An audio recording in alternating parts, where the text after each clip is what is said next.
నమస్తే, welcome to VSR breaking news. ఏదైతే జూబ్లీహిల్స్ ఉప ఎన్నికలు ఏవైతే ఉన్నాయో హోరాహోరీగా ప్రచారం నడుస్తూ ఉంది, హోరాహోరీ పోటీ నడుస్తూ ఉంది. ఇటు బీఆర్ఎస్, ఇటు కాంగ్రెస్, ఇటు బీజేపీ మూడింటి మధ్య హోరాహోరీ నడుస్తూ ఉంది. ఈ రోజైతే వచ్చేసి యూసఫ్గూడలోని బూత్ కమిటీ లెవెల్ సమావేశం అయితే పెట్టారు కాంగ్రెస్ వాళ్ళు. మనతోటి ఇప్పుడు స్పోర్ట్స్ అథారిటీ చైర్మన్ శివసేనారెడ్డి గారు మనతోటి ఉన్నారు. అంతటి మాట్లాడే ప్రయత్నం చేద్దాం. చెప్పండి, ఎట్లా పోబోతున్నారు జనాల్లోకి? మీ పార్టీ ఎట్లా గెలిపించుకోబోతున్నారు? నవీన్ యాదవ్ టికెట్ ఇచ్చారు, ఎట్లా గెలిపించుకోబోతామన్నారు? నవీన్ యాదవ్ అనే వ్యక్తి లోకల్ వ్యక్తి. ప్రతి ఇంట్లో కూడా వాళ్ళ ఇంట్లో పిల్లోనిలాగా చూస్తున్నారు ఇక్కడ ఉన్న ప్రజలు. ఎందుకంటే చిన్నప్పటి నుంచి కూడా ఆయన ఈ గల్లీలలో తిరిగి ఈ గల్లీలో పెరిగి ఇక్కడ ప్రతి ఇంట్లో కూడా ఆ సాన్నిహిత్యం ఉన్నటువంటి వ్యక్తి. కాబట్టి ఒక్క నిమిషం, ఆ డోల్ బంద్ చేయమని రా బాయ్, దాంతో వచ్చేది లేదు పోయేది లేదు. కానీ పాడేటో ఆపడేమని దాన్ని, దాంతో వచ్చేది లేదు పోయేది లేదు, దుఃఖనం తప్ప. పాడేవాడు ఉంటే డోల్ పెట్టవాను. మళ్ళీ ఫస్ట్ నుంచా? కాబట్టి నవీన్ యాదవ్కి ఇక్కడ ప్రతి ఇంట్లో కూడా తన ఇంట్లో తన కొడుకులాగానో లేకపోతే తమ్మునిలాగానో అన్నలాగానో ఆ సాన్నిహిత్యం ఉంది. ఆ సాన్నిహిత్యం ఉండడం వల్ల ప్రతి ఒక్కరు కూడా నవీన్ యాదవ్ సైడ్ మొగ్గు చూపుతున్నారు. ఇది డైజెషన్ అయితే లేదు వేరే వాళ్ళకి. ఇప్పుడు డిఆర్ఎస్ వాళ్ళు అన్ని ఏదో పాత వీడియోలు తీసుకొచ్చి ఏవో దిక్కుమాలేటువంటి యాడ్ చేసి అది నిజం లేదు కూడా అబద్ధాలను కూడా నిజంగా చూపించే ప్రయత్నం చేస్తున్నారు. ప్రజలు ఇప్పుడు తిట్టే పరిస్థితిలో ఉన్నారు.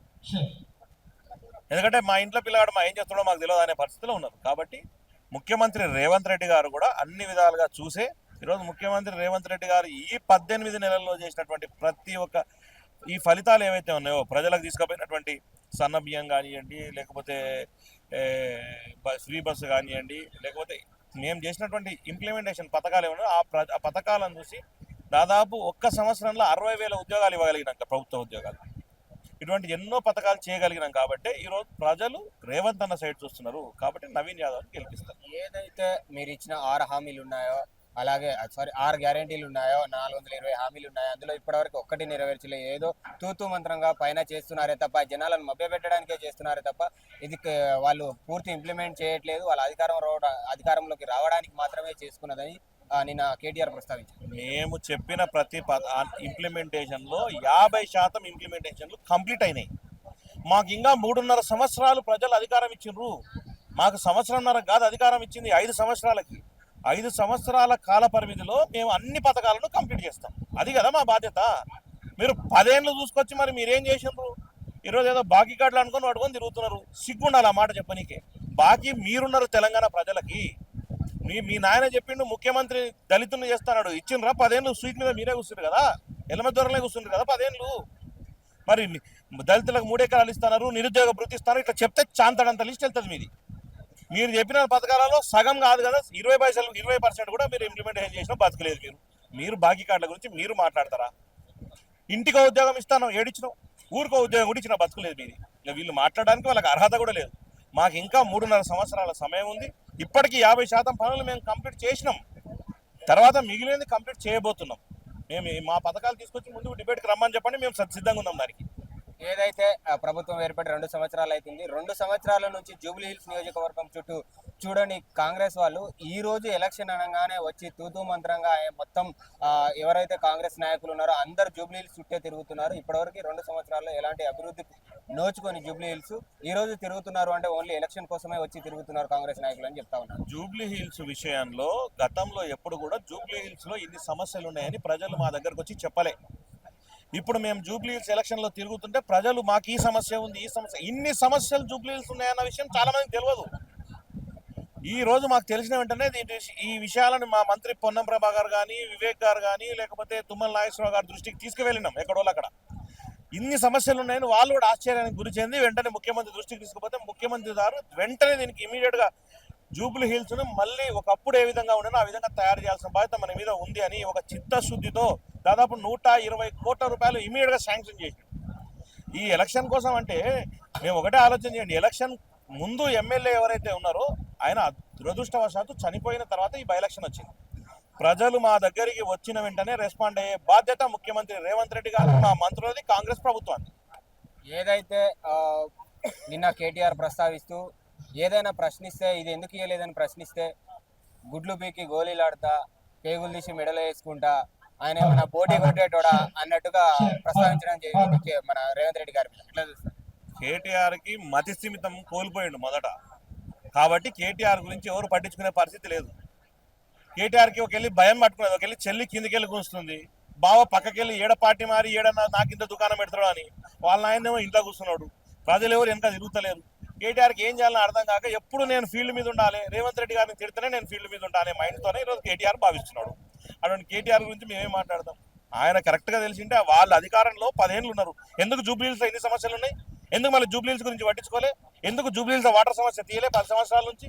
అన్ని రోజులు ఏం చేశారు? ఆయన చెప్తుంటారు కదా ఎప్పుడు గుడ్డిగురానికి పనులు తోయిందా అని. మరి గుడ్డిగురాలకు పనులు తోతున్నాడా ఈ 10 ఏళ్ళు? జూబ్లీహిల్స్ ఎందుకు పట్టించుకోలే? ఎందుకు జూబ్లీహిల్స్ ఎన్ని సమస్యలు ఉన్నాయి? అరే గట్టిగా వాటర్ కూడా గతి లేని పరిస్థితి, ఇంత హెడ్ క్వార్టర్లో ఇన్ని సమస్యలు ఉన్న విషయం ఆయన తెలుసుకోవాలన్నప్పుడు ఆయన అనర్హుడు నాకు తెలిసి, ఆ పార్టీకి వర్కింగ్ ప్రెసిడెంట్గా కూడా నాకు తెలిసి. ఏదైతే మేము 10 ఏళ్ళు ఉన్నప్పుడు చాలా అభివృద్ధి చేశాం, హైదరాబాద్ని అభివృద్ధి చేసి మేమే. కానీ 2 ఏళ్ళు అయింది కాంగ్రెస్ ప్రభుత్వం వచ్చి, ఇప్పటివరకు ఒక ఫ్లైఓవర్ నిర్మించడం కానీ, ఒక అభివృద్ధి పనులలో కానీ ఇప్పటివరకు ఏ ఒక్కటి కూడా చేయలేదు. కానీ మేము ఉన్నన్ని రోజులు మేము హైదరాబాద్ని డెవలప్ చేసింది మేమే అన్నట్టుగా ప్రస్తావించడం జరిగింది.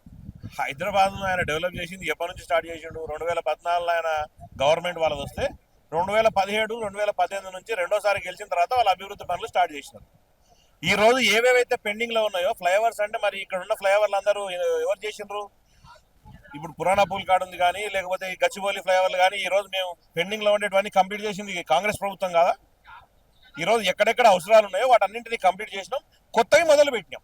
ఎక్కడెక్కడ అవసరం ఉందో అక్కడ మొదలు పెట్టినాం. ఇలాగా అనవసరమైన ప్లేసుల్లో మొదలుపెట్టి డబ్బులు తిని కాంట్రాక్టర్లకు డబ్బులు ఇచ్చి సగం పర్సెంటేజ్ తీసుకున్న వ్యవస్థ కాంగ్రెస్ పార్టీది కాదు. కాంగ్రెస్ పార్టీ సిస్టమ్ అంతా ప్రజలకు సేవ చేయాలి. ఇది ప్రజాప్రభుత్వం. ప్రజలకు ఎక్కడ అవసరం ఉందో అవసరాన్ని తీర్చే బాధ్యత మేము తీసుకుంటాం. 10 ఏళ్ల నుంచి నీళ్ళు వేయలేకపోయాను, 10 ఏళ్ల నుంచి ఉన్న నీళ్ళు వచ్చే నీళ్ళని ఆపలేకపోయాను. గ్రౌండ్లో అండర్ గ్రౌండ్ నుంచి సిల్ట్లు తీసి స్పెషల్గా పైప్ లైన్ వేసి ఆ పైప్ లైన్ నుంచి నువ్వు మూసీ సైడ్ తిప్పాల్సిన మినిమం ఇంకిత జ్ఞానం లేదు. నువ్వు పట్టణ శాఖ పట్టణాభివృద్ధి నీతేనే కదా మున్సిపల్ మినిస్టర్ ఉన్నది. మరి 10 ఏళ్ల నుంచి ఏం గాడిదలు కాసిరా మీరు? ఈరోజు మేము అభివృద్ధి చేయడానికి ముందుకు వస్తే ఇప్పుడు ఏమనంటే దాన్ని ఏ విధంగా డైజెషన్ చేసుకోలేకపోతే, జీర్ణించుకోలేక ఈరోజు ఏ విధంగా వస్తే అవి మాట్లాడుతున్నారు. ప్రజలకు అన్నీ తెలుసు.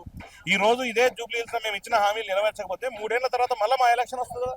ఆ రోజు ప్రజలు మమ్మల్ని అడుగుతారు కదా. మాకు చిత్తశుద్ధి ఉంది, ప్రజలకు మేము ఇచ్చిన హామీలన్నీ నెరవేర్చిన బాధ్యత మా ముఖ్యమంత్రి రేవంత్ రెడ్డి గారు తీసుకుంటున్నారు, మా మంత్రులు తీసుకుంటారు. ఏదైతే అభివృద్ధి పదంలో వెనక ఉంది, ఇప్పటివరకు ఎలాంటివి చేయలేదు, మేము లంక బిందెలు ఉన్నాయని చెప్పేసి ప్రభుత్వంలోకి వచ్చాము, తీరా ఇక్కడికి వచ్చి చూస్తే ఏం లేదు, ఢిల్లీకి వెళ్ళి మేము అప్పులు అడుగుతా ఉంటే చెప్పులు ఎత్తుకుపోయేలాగా చూస్తా ఉన్నారు, ఒక ముఖ్యమంత్రి గారు మాట్లాడే మాటలేనాయి అని చెప్పి చెప్తా ఉన్నారు. ముఖ్యమంత్రి మాట్లాడిన మాటలకు దీనికి ఏమన్నా సంబంధం ఉన్నదా? అసలు వీళ్ళకి సిగ్గుండాలి. 16,000 మిగులు బడ్జెట్ ఇచ్చిన ప్రభుత్వాన్ని 6.5 లక్షల అప్పులో తీసుకొని పోయిన వ్యవస్థ ఈ 10 ఏళ్ళది. అరే భారతదేశం మొత్తం అప్పుడు అంత లేదు కదా, ఒక తెలంగాణకు అంత అప్పు చేసారు కేవలం 10 ఏళ్ళలా. ఇంత దౌర్భాగ్యం అంటే 60 సంవత్సరాల నుంచి కాంగ్రెస్ పార్టీ 50,000 కోట్ల రూపాయల అప్పులో ఉంటే కేవలం 10 ఏళ్ళలో 6.5 లక్షలు దాటించినావు. ఇది వీళ్ళ పరిస్థితి. మొత్తం అప్పులు చేసి దాంట్లో లక్షల కోట్లను ఇంట్లో దాపెట్టుకొని కొడుకు బిడ్డ అల్లుడు ఎక్కడ దగ్గర పంచుకొని భాగాలు చేసుకొని ఈరోజు తెలంగాణ రాష్ట్రాన్ని ముక్కలుగా చేసి తిన్నారు.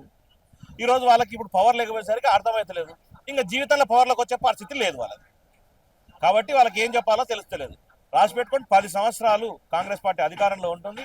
ముఖ్యమంత్రి గారి రేవంత్ రెడ్డి గారి ఆధ్వర్యంలో సుభిక్షమైన పరిపాలన కొనసాగుతుంది. మీరు ఇంకొక మాట చెప్పారు, నిరుద్యోగులకు మేము ఉద్యోగాలు ఇచ్చామని. మేము ఇచ్చిన నోటిఫికేషన్లకు మాత్రమే మీరు నియామక పత్రాలు ఇచ్చారని వాళ్ళు చెప్తా ఉన్నారు. గతంలో కూడా మీరు నోటిఫికేషన్లు ఇచ్చిండ్రు, మళ్ళీ మీ పార్టీల నుంచి ఇంకోడు నోటిఫికేషన్ పోయి మళ్ళీ కోర్టుకు పోతాడు, మళ్ళీ క్యాన్సిల్ చేశారు. కానీ ఈ రోజు కూడా నోటిఫికేషన్ మళ్ళీ కోర్టుకు ఎవడన్నా పోయినా కూడా వాటన్నింటినీ క్లియరెన్స్ చేసి నోటిఫికేషన్ ని క్లియరెన్స్ చేసి మేము ఉద్యోగాలు ఇచ్చినాం.